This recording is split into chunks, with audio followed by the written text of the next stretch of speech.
Hi everyone, I'm Evan Mitchell, music director of the Kingston Symphony Orchestra, and I'm delighted to be joined this Symphony Sunday with our own principal cellist, Wolf Tormann. Wolf, thank you so very much for joining us this Sunday.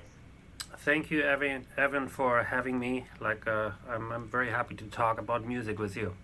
Yeah, well, it's I'm always happy to talk about music with you, and now especially um, talking seems to be the only thing that we can actually do these days. So it's really nice to get excited about at least the prospect of music making live and in person. Of course, I imagine that you're just like me, that you're really looking forward to the point in which we can come back together and safely make music for our audiences. Absolutely, we miss it tremendously, and it's a huge part of my life. Obviously, performing, playing music, and yeah, I can't wait to get Yeah, back to that. me neither. So today we're going to be talking about Dvorak's Eighth Symphony. This is the last time that we played Dvorak's Eighth Symphony was, I think, about 2 seasons ago. This was as part of our Dvorak festival, and this is a big symphony for the cellos. You know, pretty much every time in Dvorak's Eighth Symphony, whenever there is an important moment in the music, a crossroads, or something in the structure or the architecture, it's the cellos that have something to say about it. So does that translate to you to the Eighth Symphony being something that is enjoyable to play, or is it a frustrating thing to play? How do you feel about that aspect of the Eighth Symphony? It's definitely something very enjoyable to play. It doesn't happen much in the literature that the cellos like basically have in every movement like the major theme or one of the major themes, and obviously like later in the romantic music, but particularly with Dvorak, maybe he fell in love with the instrument or recognized its potential, which is having like a 4 octave range, being considered the instrument that comes closest to the human voice. Him writing the eighth and ninth symphony, but also like the cello concerto later. Uh-huh. Dvorak was a violist, and maybe he realized that maybe he didn't put enough attention or gave enough attention to the cello earlier, or maybe didn't realize the potential that it had. So I think it's from a playing perspective, playing symphonies like that, it's absolutely delightful because you get put more in the spotlight. You get to play melodies as opposed to playing bass lines and accompaniment. So Uh-huh. it's a lot of fun. That's an interesting perspective. Right, right. So Dvorak is also a composer who adored Brahms. And I mean, like, who doesn't adore Brahms? We all do.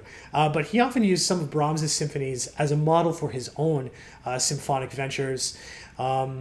The Eighth Symphony is where he definitely breaks away from Brahms and charts his own path and starts to play to his own strengths rather than basing his symphonic works on someone else's architecture or their style or their conventions.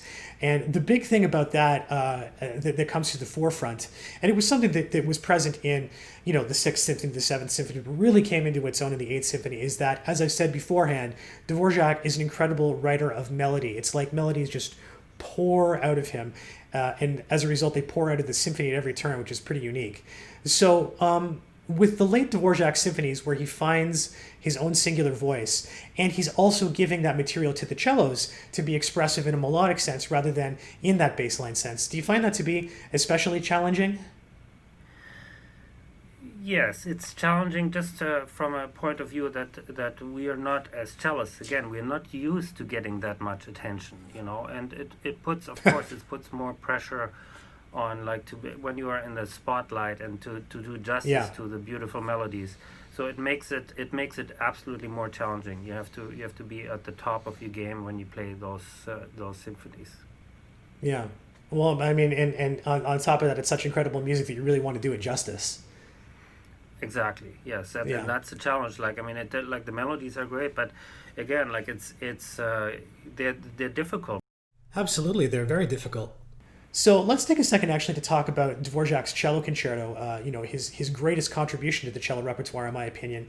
We're obviously chatting about the Eighth Symphony, but I do think I would be remiss if I didn't bring up this subject of the cello concerto, which is so monumental and so incredible, and not only one of the very best, if not the best, cello concertos that exists, but one of the greatest cello pieces. Pardon me, one of the greatest concertos in all the repertoire. So it's a very special piece. What does it mean to you?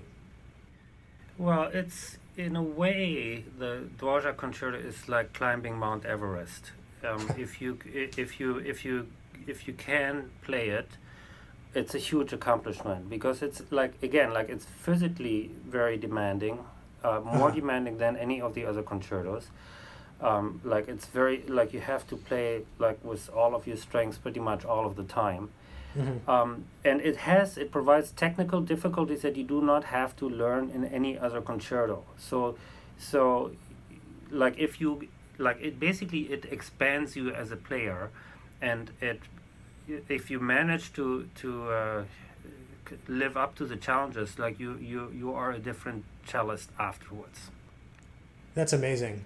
Yeah, the cello concerto and all of Dvorak's mature cello writing certainly are real testaments to what he was capable of bringing with regards to his voice to cello writing. And I think just such an unbelievable gift to the whole world of music. And so, to that end, we are now going to be listening to the first 2 minutes of our performance of Dvorak's Eighth Symphony. This is from the first movement. This is one of the wonderful cello features, one of many in Dvorak's Eighth Symphony, and an incredible way to start the symphony. Wolf, thank you so very much for joining me this Symphony Sunday. Thanks very much for having me, Evan. Can't wait to make music with you soon again, hopefully. I can't wait either. It's going to be really something. Here's the opening of Dvorak's Eighth Symphony.